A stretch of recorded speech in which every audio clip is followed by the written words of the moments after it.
Hello everyone, my name is Noelle Henry and this is my introduction video. I chose this elective of working with children and families at risk because I've always worked with children in some capacity in basically my whole work experience. And it wasn't until I became a clinical care coordinator for a wraparound program that I saw the importance of working with children and the families. You really can't have one without the other. And it was kind of the missing link to when I would come up against challenges and certain struggles in regards to working with children that, it's makes sense now that I think about it, but you have to include the family. So I wanted to take this course. What I hope to learn is to continue to build my skill set and to build my confidence in working with children and families. As the clinical care coordinator, I had a lot of foster care children and families on my caseload. I had children who were entering into foster care as well as aging out of foster care. I had families who were going through a termination of parental rights, and everyone was hurting behind that. The child, the parent, grandparents, aunts, uncles, just anyone involved in the family, as well as I feel the professionals are part of the case as well. So I've kind of seen the good and the bad of foster care, the successes and the shortcomings of the system itself. And so I just want to learn a little bit more so that I can continue to help the families and children that I come in contact with.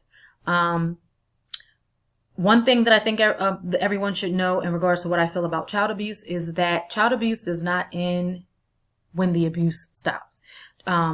It continues on, and that's why it's so important for survivors of child abuse to be supported and cared for and shown that it wasn't their fault, and no matter what the person said, they did not deserve to go through that, and that it follows them into adulthood, and that there are a lot of hurt and broken adults due to the experiences that they've had in their childhood with abuse, and that everyone needs to have a better understanding and be more compassionate and empathetic and sympathetic to the children and the adults, and to also not have such hardened hearts for the perpetrators, to look at the whole picture of who they are.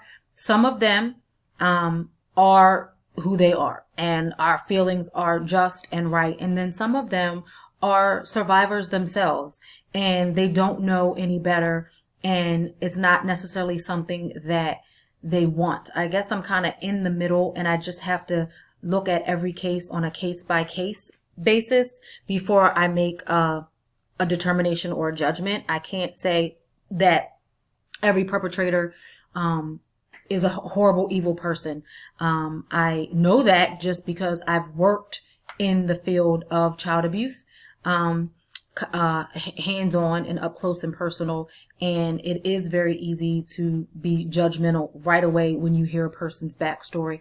But everyone has a story, and everyone has things that they would not want anyone to know that they participated in or that they engaged in. And when we have that type of a thought process, when we interact with people, I think that we can be a better helping agent, and that's what we're tasked to do as social workers. So I hope to learn wonderful things from everyone, and hopefully you will learn something from me as well. Good luck to everyone over this next 7 weeks, and have a good summer if you can while we're going through school through the summer. All right, talk to you guys later. Bye-bye.